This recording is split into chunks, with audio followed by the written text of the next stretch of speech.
আজ মহালয়া দেবীপক্ষের সূচনা। এই সূচনা লগ্নে আমরা যেই ছবি আপনাদের সামনে তুলে ধরবো সেটা হচ্ছে পানশিলা ঠাকুরবাড়ি। আজ এখানে যে থিম তৈরি করা হচ্ছে, বছরের যে থিম ৭৬তম বর্ষের এই পানিহাটি ঠাকুরবাড়ির এই যে পুজো, তা ৭৬তম বর্ষে যে থিম তুলে ধরা হচ্ছে সেই থিমটি হচ্ছে বাবাকে। বাবা সংসারে বা পরিবারে বাবার যে অবদান, সেই অবদানটাই কিন্তু শিল্পীরা তুলে ধরছেন তার যে শিল্পকলার মধ্যে দিয়ে। পরিবারের যে বাবা, তার যে অবদান, সেই অবদানের বিভিন্ন চিত্র আমরা দেখা হচ্ছে আপনাদের, যে শিল্পকলা তুলে ধরেছে পানিহাটি পানশিলা ঠাকুরবাড়ির পুজো মণ্ডপে। দেখছেন পানশিলা ঠাকুরবাড়ির ৭৬তম বর্ষের শারদ উৎসবের আয়োজন।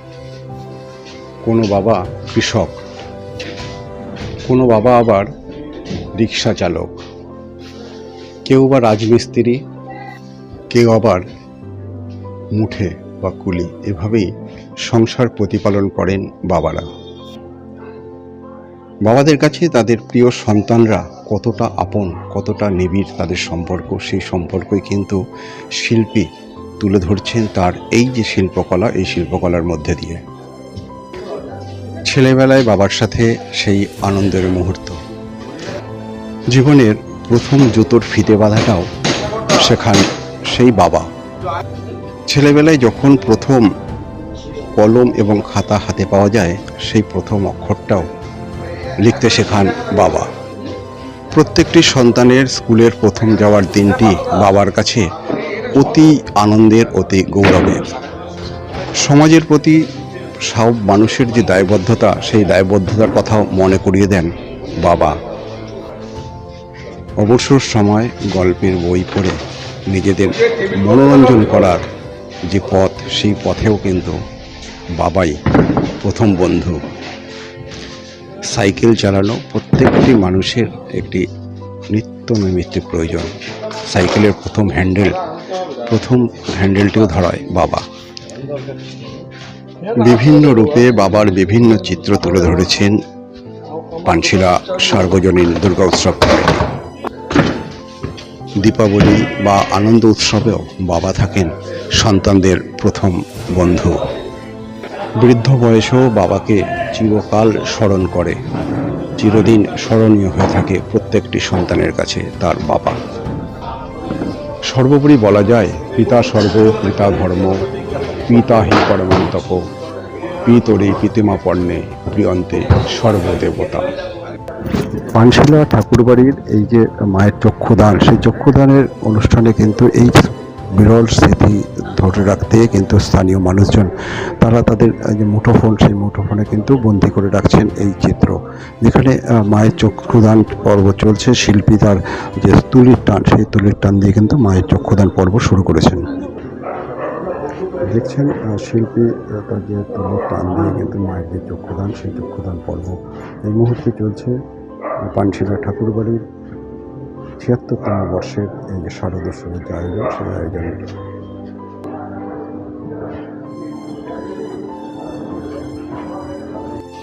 প্রথা অনুযায়ী মহালয়ার দিনেই দেবীর চক্ষুদান কর্মসূচি পালিত হয়। সেইভাবেই কিন্তু পানশিলা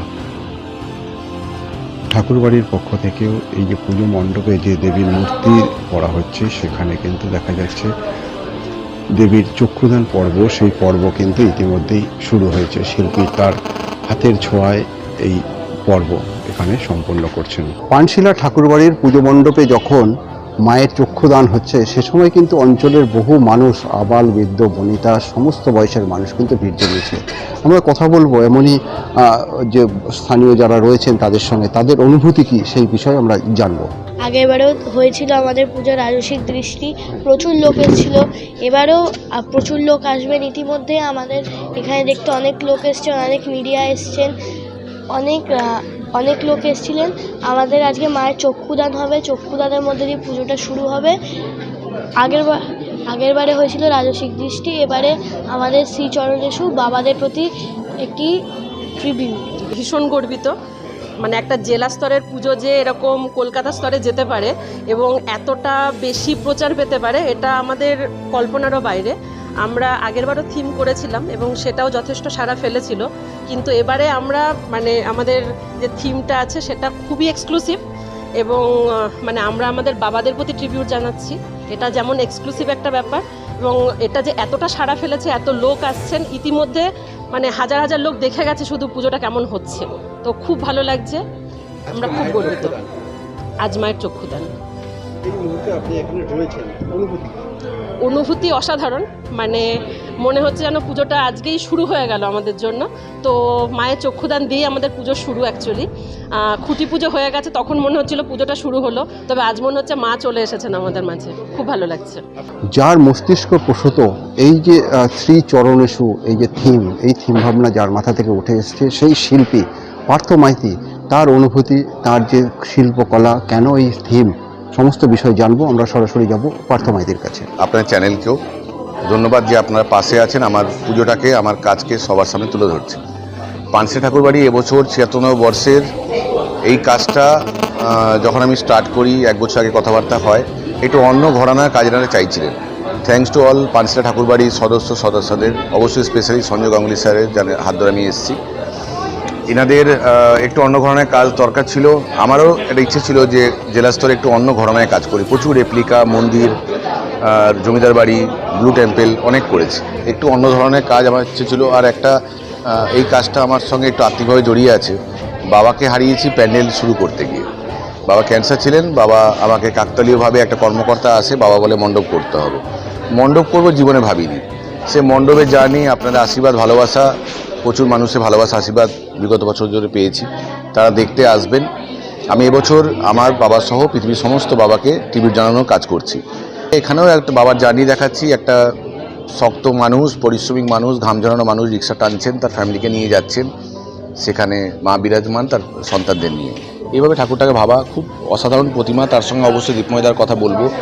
আবহটা এত অসাধারণ করেছেন, মানে মণ্ডপ না দেখে যদি শুধু আবহ শোনেন, তাতেও আপনার চোখে জল এসে যাবে, অনুভূতি এসে যাবে। তার সঙ্গে যখন এই অডিও ভিজুয়াল ব্যাপারটা আসবে, দর্শক যখন দেখবেন, এটুকুনি কথা দিতে পারি, এটা অন্য অনুভূতি নিয়ে আসবেন, অন্য অনুভূতি নিয়েও যাবে। আর একটা লাস্ট কথা বলার, বাবাকে আমি ভালোবাসি বলা হয়ে ওঠেনি সময়ের অভাবে, বা আমার তখন গোচরেই আসেনি যে বাবাকে যে আমি আবদার করি, যারা দেখতে আসবে বাবা আছে, এই অবকাশটা হবে যে বাবা তোমাকে ভালোবাসি বলার। যাদের নেই তারা আমার সযত্নে আমরা এখানে লালন পালন করছি বাবাকে। আপনারা অবশ্যই বাবার স্মৃতিচারণ করবেন এখানে এসে, এটুকু বলতে পারি। আসুন, একটা অনবদ্য কাজ, অসাধারণ কাজ, একটা আবেগপ্রবণ কাজ, আপনার মনে দাগ কেটে যাবে, এটুকু বলতে পারি। মায়ের আহ্বানে বাবার তর্পণে কাজ করছি। আজকে মহালয়া, বাবার তর্পণের দিন, আজকে চক্ষুদান হচ্ছে। আমি সত্যি খুব আবেগপ্রবণ হয়ে যাচ্ছি এই কথাগুলো বলতে গিয়ে। জীবনে বাবা সত্যি বটগাছ, সেটা অনুভব করছি। আপনারা আসুন, একটা অন্যরকম অনুভূতি নিয়ে বাড়ি ফিরবেন, কথা দিতে পারেন। পানশিলা ঠাকুরবাড়ির ৭৬তম বর্ষের এই যে শারদ উৎসবের আয়োজন, সেই আয়োজন আপনাদের তুলে ধরলাম আপনাদের সামনে। শ্রীচরণেষু এই যে থিম, এই থিম ভাবনার মধ্যে দিয়ে শিল্পী এবং স্থানীয় মানুষজন তারা যেটা জানালেন, তাদের আবেগ, বাবার প্রতি তাদের যে সম্মান, প্রীতি, ভালোবাসা, সেটা কিন্তু অনেক গুণ বেড়ে যাবে। যেটা শিল্পী বললেন যে কোথাও গিয়ে এই মণ্ডপ দর্শন এবং এই মণ্ডপের সঙ্গে যে আবহ থাকবে, সেই আবহের মধ্যে দিয়ে কোথাও গিয়ে যারা পিতৃহারা, তারা কিন্তু অবশ্যই বাবার কথা একবার হলেও মনে করবেন এবং কোথাও গিয়ে কখনো তারা ভুলবে যে বাবা তোমায় আমি ভালোবাসি।